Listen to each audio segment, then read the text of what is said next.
You don't deserve to eat on the table with us. I wonder why your father still kept you.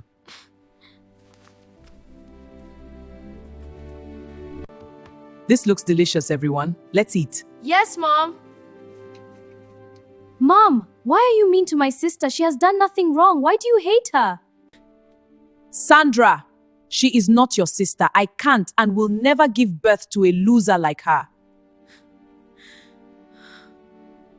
The night my stepmother pushed me, I thought I was going to die. But what broke me wasn't the pain. It was the moment she dragged my body outside and left me on the roadside like I was nothing. My name is Amara. And if I told you everything that happened to me, you would not believe that one small girl could carry so much pain and still stand tall at the end. I was 8 years old when my mother closed her eyes for the last time. She held my hand, smiled at me softly, and then she was gone. Just like that. The warmth I had known my whole life disappeared in one quiet moment, like a candle flame cupped by a cold hand. I remember standing by her bed, waiting for her to wake up, the way children do when they do not yet understand that some sleeps have no morning. She never woke up. And from that day, the world I knew was never the same again. My mother's name was Grace. And she was exactly that, Grace. She was the kind of woman who sang while she cooked, who braided my hair every Sunday morning and told me stories about strong women who walked through fire and came out glowing. She said to me once, pressing her forehead against mine, "Amara, you are made of something that cannot be broken." Remember that. I did not understand what she meant when I was 8. I would spend the next several years learning. After she died, the house felt like a body without breath. My father moved through the room slowly, like a man walking underwater. He would sit in her chair sometimes, just sit there, not watching anything, not saying anything. Just sitting. And I would climb into his lap and we would be sat together, quietly, which is the only way some sadness can be survived. My father, Daniel, was a good man. Not a perfect man, but a good one. He drove a delivery truck for a company that took him on long roads for days at a time. When he was home, he cooked badly and laughed loudly and helped me with my homework even when he did not know the answers. He would squint at my exercise book and say, "I think the answer is that one," pointing randomly, and I would burst out laughing, and he would laugh too, and for a little while the house would feel warm again. For 2 years after my mother died, it was just the two of us. We were poor, but we were whole. Our small house had cracks in the walls, a roof that complained in the rain, and a front door that only closed properly if you kicked it twice at the bottom. But inside those walls, I was safe. Inside those walls, I was loved. Then one evening, my father came home with a woman. He had been quieter than usual for several weeks before that, coming home with a different kind of tired on his face, not the tired of long roads, but the tired of a man who has been thinking hard about something. He sat me down at the kitchen table, held both my hands in his, and said, "Amara, a man is not built to be alone. And you need someone to look after you properly when I am far away." The woman stepped through the door behind him. Her name was Gloria. She was tall, with a wide smile and smooth skin and earrings that caught the light.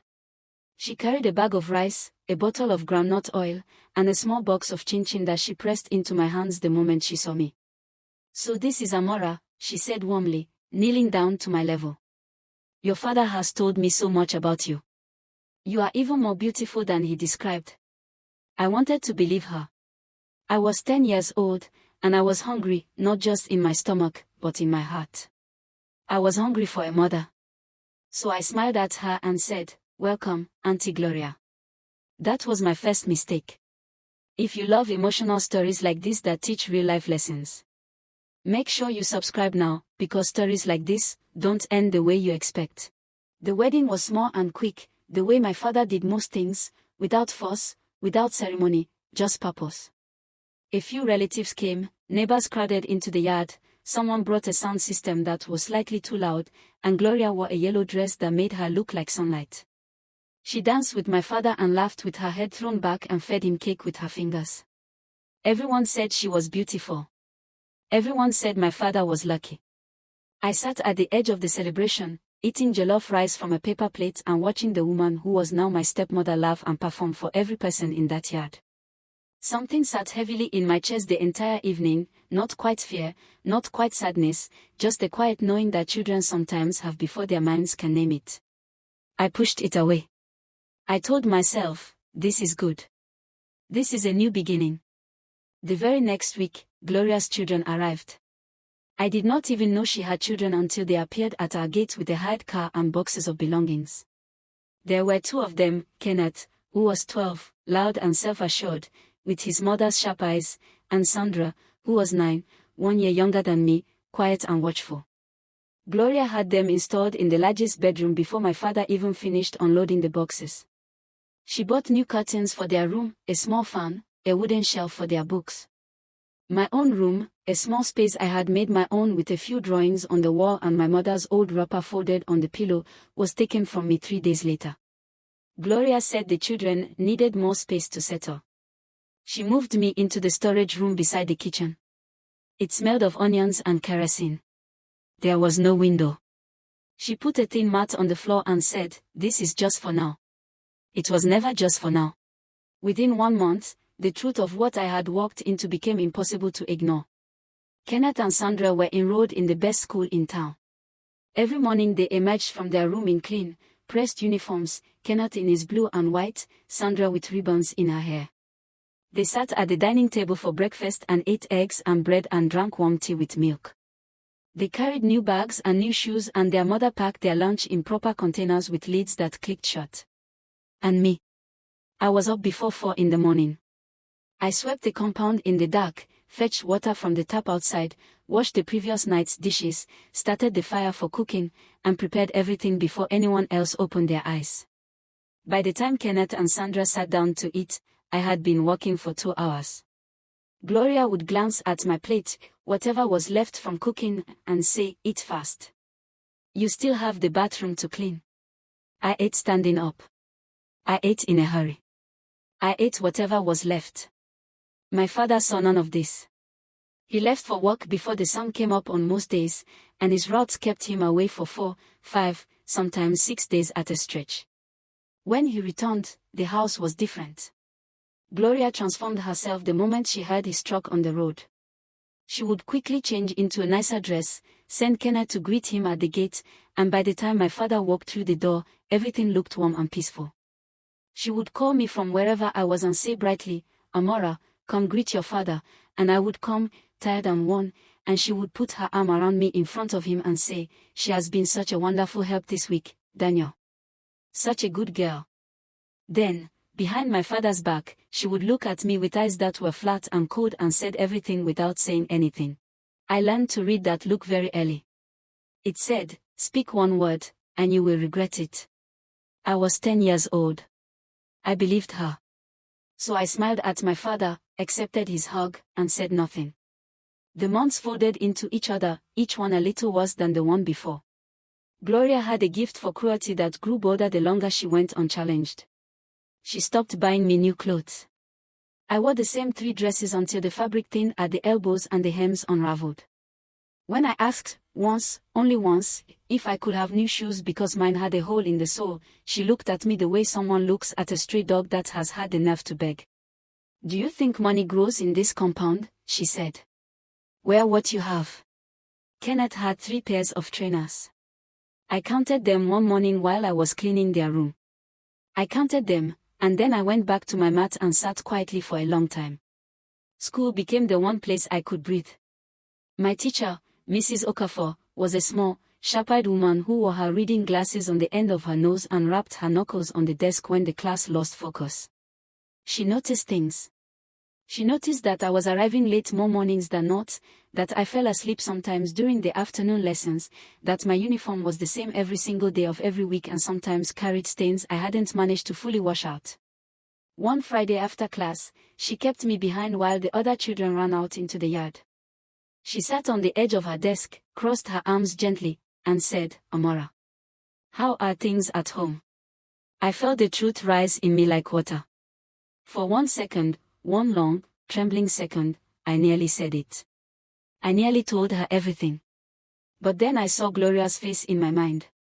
I remembered the last time I had misbehaved, how she had gripped my wrist until the bone ached and said softly, "If you ever embarrass me in front of anyone, you will see a side of me you are not ready for." So I looked at Mrs. Okafor and said, "Everything is fine, Ma." She looked at me for a long moment. She did not believe me. But she could not reach past my silence. Then the books disappeared. I came home one afternoon and my school bag had been torn open.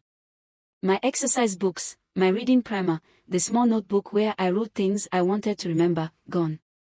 I searched the house room by room, heart pounding, and finally found them in the bin outside, soaking in grey dishwater. My chest cracked open when I saw them. Those books had my handwriting in them, Mrs. Okafor's reading corrections, a poem I had copied out because it made me feel less alone. I pulled them from the water with shaking hands and tried to spread them in the sun to dry. The pages were soft and ruined. Gloria walked past me at that moment, saw me kneeling in the dirt over my wet books, and did not say a single word. She looked, and she kept walking, and I understood then that it had not been an accident. It had been a message. Kenneth stood on the veranda watching me. He laughed once, a short, mean sound, and went inside. Sandra stood behind him and looked at me. She opened her mouth and then closed it, and looked away. She was 9 years old. What could she do? After that, things accelerated. Gloria told my father that school fees for 3 children were stretching the budget too thin. She produced numbers and complaints that sounded reasonable to a tired man who trusted his wife. My father agreed that something had to give. He did not know, could not have known, that Kenneth and Sandra's fees were paid in full every term without complaint, that Gloria had even bought Kenneth a mathematical set and an encyclopedia. He did not know because she never told him. My name was removed from the school register without any announcement, without any conversation, without even the dignity of a reason given to my face. One morning I woke early, did all my chores, bathed with cold water, and put on my uniform. I walked to the front door with my bag. Gloria was standing there, leaning against the doorframe with a cup of tea, blocking my way. She looked at my uniform, then at my face, and her expression was completely calm. "Where do you think you are going?" she asked. "To school," I said. She tilted her head slowly, the way a bird does before it strikes. "School," she repeated, as though the word were something foolish. Then she looked me directly in the eyes and said, "School is not meant for someone like you. Take that uniform off and go start the morning fire." I stood there for a long time after she walked away. The bag was still in my hand. I stood there until my legs remembered how to move. Then I walked to my mat, took off my uniform, folded it carefully, and placed it under my thin pillow. I kept it there for months. I could not bring myself to throw it away.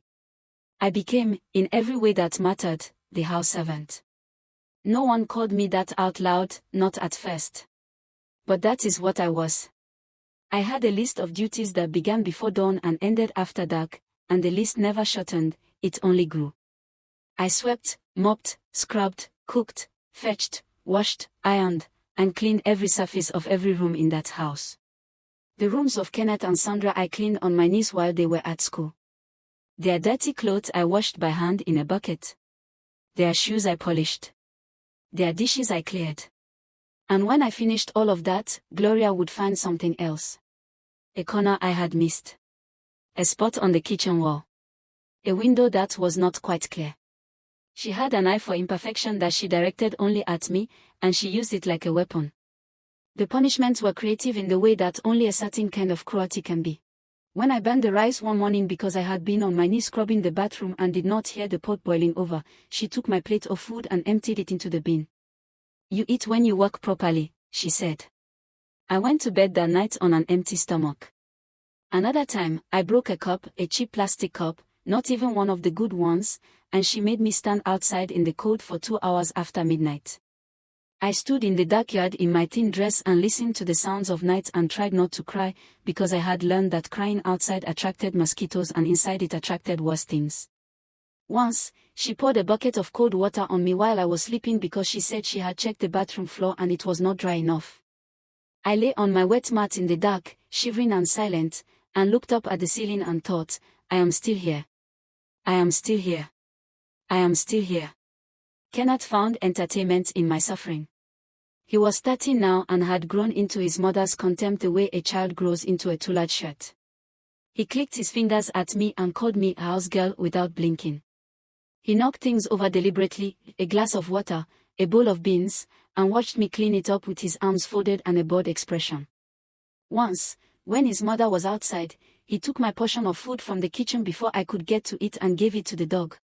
He looked at me when I came in, then at the empty pot, then back at me, and smiled. I said nothing. I went to my mat and lay down. There was nothing to be done. Sandra, during all of this, operated in the careful way of someone living inside a conflict they did not create and did not know how to stop. She never participated in her brother's cruelties. But she was powerless against her mother, and she was afraid of Kenneth, and so her kindness lived only in secret. A piece of bread left near my mat. A biscuit pushed under the kitchen door. Once, a small orange, left in my shoe where only I would find it. I never forgot those small things. They were proof that someone in that house saw me as a person. My father remained the great tragedy of those years, not because he was cruel, but because he was absent in the way good men sometimes are when they trust the wrong person completely.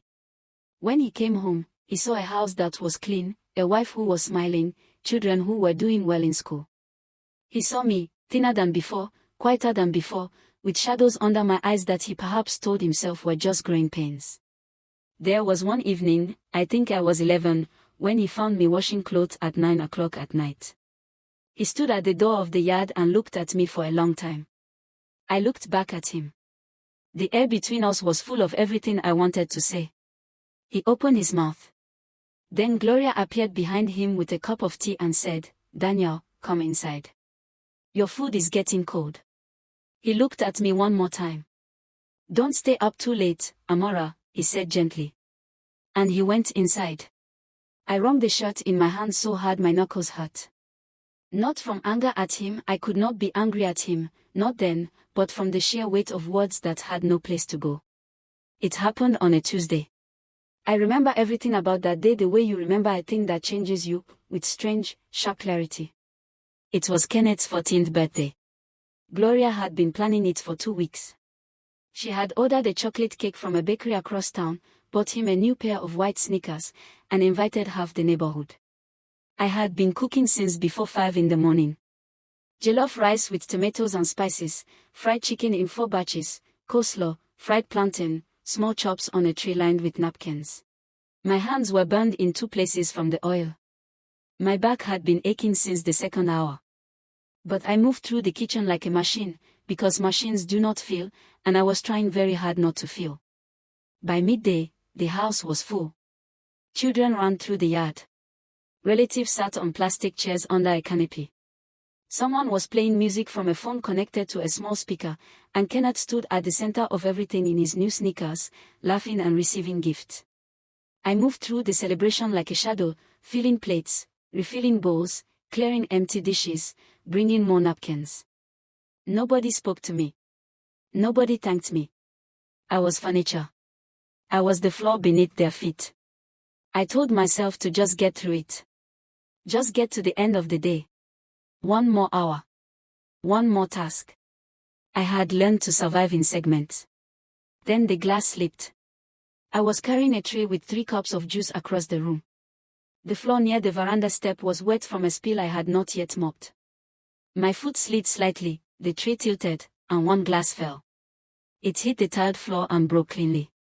The sound cut through the music and the laughter like a stone through water. The room did not go completely silent, people kept talking, but Gloria's head turned toward me like it was on a pivot. I saw her face change. Everything about her face changed. I set the tray down and bent to pick up the pieces. "Leave it," she said. Her voice was very quiet. When Gloria spoke quietly, it was worse than when she shouted. I stood up. "I'm sorry," I said. "It was an accident." The floor was, "Don't speak," she said, and walked toward me. What happened next took only a few seconds. She grabbed my arm with both hands. Her voice dropped even lower, meant only for me. "You clumsy, useless child. Do you know how much that glass cost? Do you do these things on purpose? Do you enjoy humiliating me in my own house? I was trying to say something. I was trying to explain about the wet floor. But she was not interested in explanations. She was humiliated in front of her guests, in front of her relatives, in front of the neighbors she had worked so hard to impress, and I was the cause, and she shoved me hard, with both hands, straight into my chest. I flew backward and the back of my skull connected with the sharp edge of the kitchen door frame with a sound that I felt more than heard. A crack. Then a white flash behind my eyes. Then I was on the floor and the world was spinning very slowly, like a coin settling after a long fall, and there was something warm running down my neck. I put my hand up. My fingers came back red. I looked at them for a long time, not quite understanding, and then I looked up at Gloria. And I saw, for the first time in 2 years of living under her roof, something I had never seen on her face before. Not rage. Not contempt. Fear. Pure, sharp, animal fear.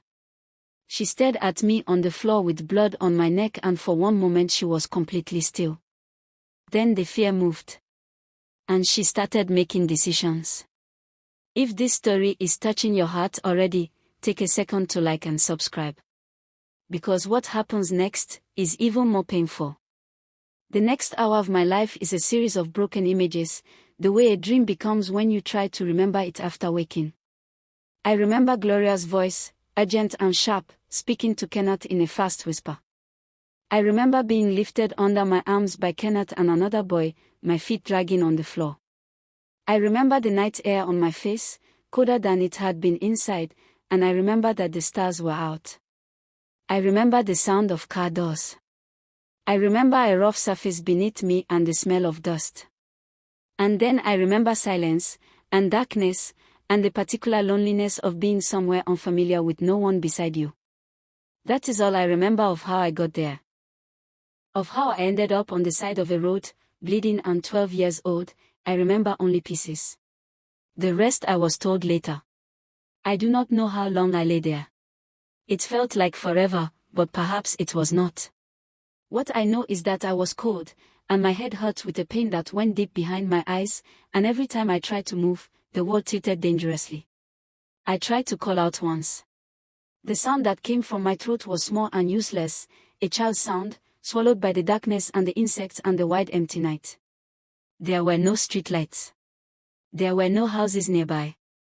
There was only road and bush and sky, and me, small and broken at the edge of it all, and I thought, with a clarity that frightened me, this might be the end. I thought about my mother. I thought about her hands. I thought, Mama, if you can hear me, I need help. And then I closed my eyes, because keeping them open took more than I had. The truck found me at just past midnight. Mr. Emmanuel was a heavy-set man in his 40s who had been driving the same road for 11 years and had never stopped for anything after dark except petrol and prayer. He saw something in his headlights, a shape at the roadside that did not belong there, and slowed down. He climbed out with his torch and walked toward it, and when the light fell on a child's face and a child's neck and blood that had gone dark and dry, he said later that his heart stopped completely for 3 seconds. He did not hesitate. He did not think about the time or his delivery schedule or the complication of picking up a stranger's child. He took off his jacket, wrapped it around my shoulders, lifted me carefully, and placed me in the back seat of his cab. He drove for 40 minutes to the nearest hospital, one hand on the wheel and one eye on the mirror, watching to make sure I was still breathing. He said my name over and over even though he did not know it. He just said, "Small girl, stay with me, small girl, stay with me," because he thought that a voice might keep me here, might give me something to hold on to on the long road between this world and the next. At the hospital, a nurse came running when she saw him carry me in. Her name was Helen. She was Mr. Emmanuel's younger sister, working a night shift, and she recognized her brother before she recognized that the child in his arms was bleeding from the head. She took over immediately, in the way nurses do, moving fast and without panic, already knowing what needed to be done before she had finished looking. They cleaned the wound, which was deep but had not cracked the skull. She told me later I was 1 centimeter and one harder surface away from a very different outcome. They kept me overnight, and then another night, and then another. When I finally opened my eyes fully, on the second morning, Mrs. Helen was sitting in the chair beside my bed. She had finished her shift but had not gone home. She was drinking tea from a thermos and reading a thin magazine, and when she saw my eyes open, she put everything down and moved her chair closer. She had a round face and eyes that were warm in the way of someone who has chosen kindness deliberately, every day, as a practice. She took my hand in both of hers and said, "You are safe now, child. You are safe." I looked at her, this stranger who had stayed, and I cried. I cried from a place so deep inside me that it made no sound at first, just shook my whole body, and she held my hand the entire time and said nothing else. Nothing else needed to be said.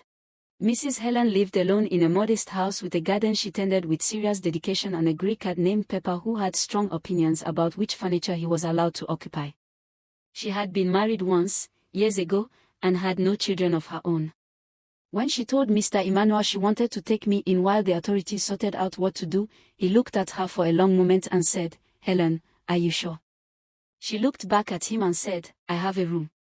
I have food. And this child has nothing. What else is there to think about?" She filed the paperwork. She spoke to the social workers. She was patient with the process the way only a person who knows how systems work can afford to be. And 3 weeks after Mr. Emmanuel found me on that road, I was living in Mrs. Helen's house with my own small room, a curtain that was yellow with white flowers on it, and Pepper the cat sleeping at the foot of my bed. She enrolled me in the nearby school without ceremony. She bought me 2 uniforms, a pair of black shoes that fit properly, a school bag, and a complete set of books for every subject. On the first morning, she made me a proper breakfast, eggs, bread, tea with milk and 1 spoon of sugar, and sat across from me while I ate. I kept waiting for something to be wrong. I kept waiting for the moment when the kindness would run out, when she would show me the thing underneath, the real face that I had learned to watch for. It never came. Slowly, over weeks, over months, I stopped flinching when she entered the room. Slowly, I stopped eating quickly. Slowly, I stopped waking at 4 in the morning automatically, lying in the dark waiting for a voice to start giving orders. It took a long time. Trauma does not leave just because the danger is gone. But Mrs. Helen was patient. She never rushed me. She simply kept being kind, every day, consistently, until I started to believe it was real. School was hard. I had missed nearly 2 years, and the gaps in my knowledge were wide and humiliating. I sat in class and did not understand things the other students found simple. A girl named Busy once said loudly during a group exercise, "How do you not know this? Even primary 3 children know this." I felt the old shame, a thick and heavy, rise inside me. But something else rose with it this time. Something that had been growing quietly in me since the hospital bed, since Mrs. Helen's yellow curtain, since the first breakfast I'd sitting down. I looked at Busy and said, "I miss time. I am catching up. And I will." I said it so calmly that she blinked and said nothing more. My teacher, Mr. Festus, was a tall man with a slow voice and a way of explaining things 3 different ways until every student understood. He noticed my effort early. He began lending me extra books. He would write notes in the margins, "Good thinking here," that I read over and over in my room at night. By the end of my first term, I had climbed from the bottom of the class to the middle. By the end of the second term, I was near the top. By the time the year-end results were posted on the school board, my name was second from the top. Mrs. Helen made a special dinner that evening. She said, "I knew it," as if there had never been any doubt. I told Mrs. Helen everything on a Thursday evening when I was 14. We were sitting at the kitchen table after dinner. The dishes were done. Pepper was asleep on top of the refrigerator. Outside, rain was falling softly against the window. I do not know what made me speak, something in the quietness, something in the safety of that room, something in her face that had never once looked at me with anything other than steadiness. I started from the beginning. My mother dying. My father's grief. Gloria's first smile. The storage room. The 4 in the morning chores. The torn books in the dirty water. The end of school. The birthday party. The glass. The floor. The fall. The roadside. I talked for a long time. When I finished, the rain was still falling and Mrs. Helen had not moved. Her eyes were bright with tears that she did not let fall, because I think she knew that if she cried, I would feel I had broken something. She sat very still and looked at me. Then she reached across the table and covered my hand with hers, her warm, capable nurse's hand, and she said, "You are not what they told you were. You never were. Not for one single day." I pressed my lips together and looked down at the table. Then I looked up again. "I want to go back to school," I said. "Properly. All the way." She squeezed my hand. "Then that is what we will do," she said. And that was that. I studied as if studying were breathing. As if every textbook were oxygen and every exam were a door with light behind it. When the work was hard, I stayed later. When I did not understand something, I asked again and again without shame, because shame had tried to kill me once and I had decided it would not get a second chance. My results spoke first, then my reputation, then my name. By the time I sat my final secondary school examinations, I was the student that teachers mentioned to the next year's class as an example of what was possible. I scored in the top percentile nationally. The scholarship letter arrived on a Thursday morning, a thick envelope that Mrs. Helen held out to me with both hands and a face that was already half crying before I opened it. I read the first line. Then I put the letter down on the table. Then I picked it up and read it again, because the first time I thought perhaps I had imagined it. I had not. Mrs. Helen was dancing before I reached the end of the page. University opened a world that I had only ever read about in other people's stories. I studied social work, not because it was the most prestigious course, not because it paid the highest, but because I knew exactly what it felt like to be a child that the system did not see. I had been that child, pressing my ear against a door, waiting for someone to notice. I wanted to be the one who noticed. I wanted to be the person on the other side of the door. I threw myself into it. I read beyond the curriculum. I volunteered every holiday at a children's shelter 2 streets from campus where the workers were kind but stretched thin, and I stayed late helping with homework and bedtime routines and the particular kind of grief that homeless and neglected children carry. The director of the shelter told me at the end of my second year of volunteering, "Amara, you understand these children in a way that cannot be taught." I knew why. I said, "I know." I graduated with first-class honors on a warm afternoon in a hall full of families. Mrs. Helen sat in the 4th row wearing a lavender dress and a hat with a wide brim that was slightly too large for her head and absolutely perfect for her spirit. When they called my name and I walked across the stage in my gown, I heard her voice above every other sound in that hall, a clear, strong cheer that made the people around her smile. I held my certificate and looked out at the audience and found her face immediately. She was standing up. She was clapping with both arms raised.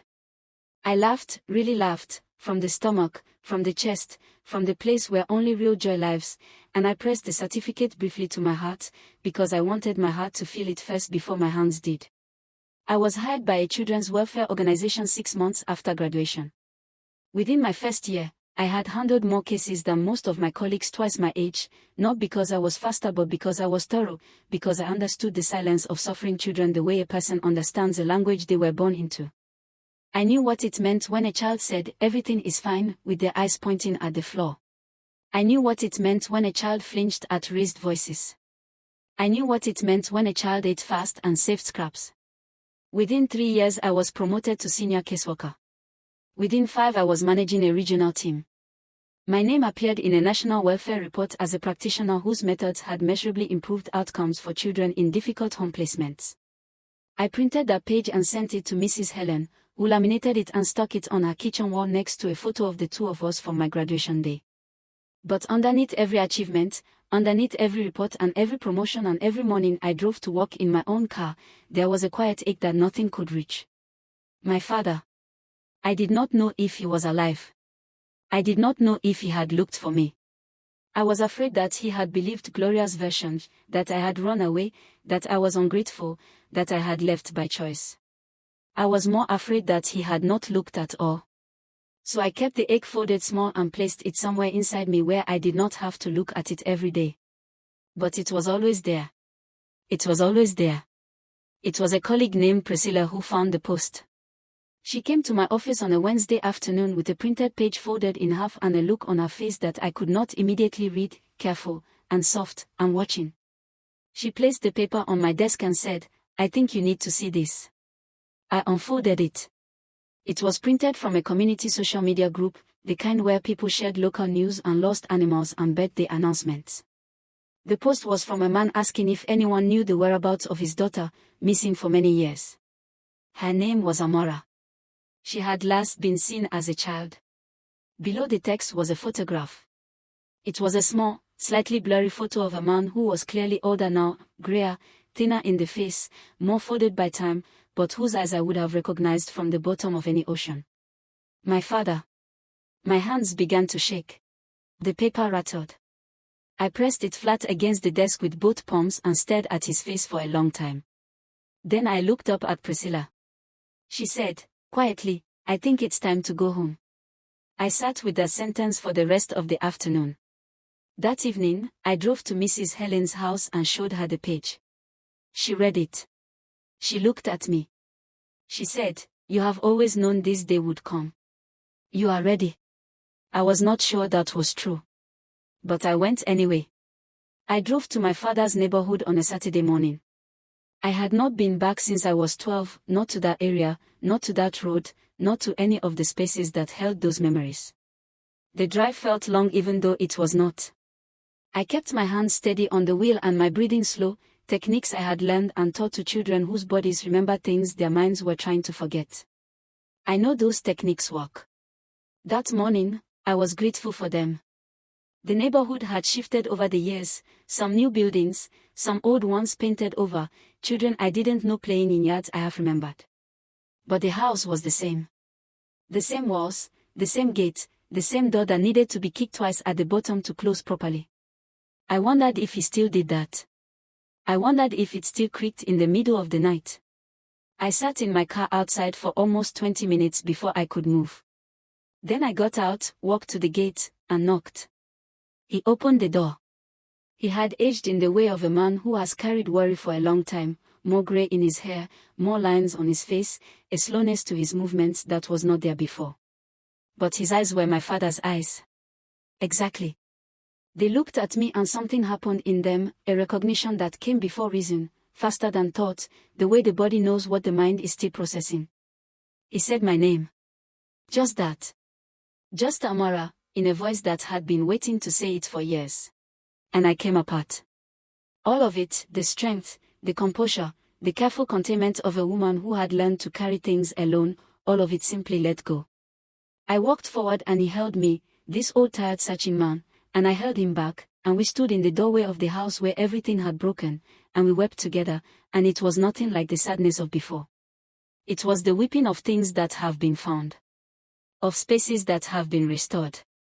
Inside, over tea that went cold because neither of us thought to drink it, he told me what I had feared and what I had hoped in equal measure. Gloria had told him I ran away, that I had packed a bag in the night and disappeared because I was wild and ungrateful and had never accepted the family. He had returned from his delivery route 2 days after I was gone and found the story waiting for him. He said he had looked at her when she told it, and something felt wrong. He couldn't name it immediately. He was a man who trusted the people he loved, and that trust was also his blindness, but over the days that followed, the story fell apart in small ways. No bag was missing. No clothes were gone except what I had been wearing. No shoes except the pair on my feet. A child who runs away takes something, he said quietly, looking at his hands. You took nothing. Because you did not choose to leave. He had filed a report. He had walked the streets and shown my photograph. He had asked every neighbor, every relative, every church member. He had never stopped believing I was somewhere. He had never stopped hoping I was alive. And then, the part that undid me completely, he told me about Sandra. Sandra, quiet and careful Sandra, who had slipped biscuits under doors and left oranges in shoes, had grown into a young woman who could not sleep. She had been 17 when it finally became too heavy to carry, the image of her mother dragging a bleeding child to a car in the dark of night, the sound of the door slamming, the silence afterward, the lie that was told in the morning. She had gone to my father. She had sat across from him at the kitchen table, the same table where I used to eat standing up and fast, and she had told him everything. Every detail. From the first month, to the books in the dirty water, to the push, to the blood, to the road. She had cried the entire time, Sandra told me later, and my father had gone very still and very quiet in the way that means a person is keeping themselves together by sheer will. He had looked at Gloria when Sandra finished. He had looked at her for a long time. And then he had said, very quietly, "Get out of my house." Gloria had screamed. She had denied. She had called Sandra a liar, a traitor, an ungrateful child. But the neighbors had heard things over the years. The relatives had seen things. The truth, which had been pressed underground for so long, broke the surface all at once, and there was nothing Gloria could do to push it back down. She left. She had no choice. And the life she had built in that house, built on lies and cruelty and the suffering of a child, went with her. I found Sandra 3 months after my reunion with my father. She had reached out through my organization, she had seen my name in a report and recognized it, and it had taken her 6 weeks to gather the courage to make contact. We met in a cafe. She came in looking like a person who had been preparing for something difficult and was not sure they were ready.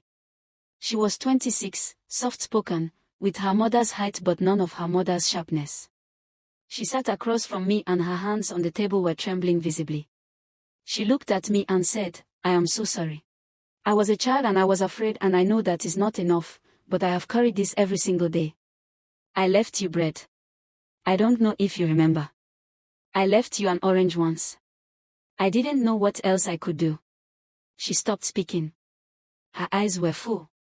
I looked at her for a long moment, this woman who had been 9 years old and frightened and had still, in the smallest ways she could manage, tried to remind me that I was human. I said, "I remember every single one. They mattered more than you know. You were a child too, Sandra. And I forgive you. Completely." She pressed her hand over her mouth. I reached across the table and held her other hand. We sat like that for a long time. Outside the cafe window, the city moved on, indifferent and alive, and inside, 2 women who had survived the same house in very different ways held on to each other and chose, together, to put it down. My father moved in with me the following spring. Mrs. Helen came to dinner the first Sunday and never really left. She became part of the rhythm of our weeks, the person who arrived with something homemade in a container and strong opinions about how the soup should be seasoned. Pepper the cat came too, eventually, and took up a permanent position on the warmest chair in my sitting room. On Sunday evenings we ate together, overcooked rice sometimes, too much pepper always, conversation that ran long past the plates being cleared, laughter that filled every corner of the house. And sometimes, when the evening light came through the windows at a certain angle and the house was warm and full of voices I loved, I would stop for just a moment. I would stand in the kitchen doorway and look at the table, at my father's grey head, at Mrs. Helen's wide laugh, at the plates and the food and the ordinary, extraordinary abundance of a life rebuilt, and I would think of that little girl. The one on the mat. The one by the roadside. The one who cried without sound because silence was safer. I would think of her and I would want to reach back through all the years and hold her face in my hands and say, "Hold on. I promise you. Just hold on. Because the woman you are going to become is going to build something so warm and so solid and so full of love that every cold night you survived will make sense. Every hunger you endured will become the reason you feed others.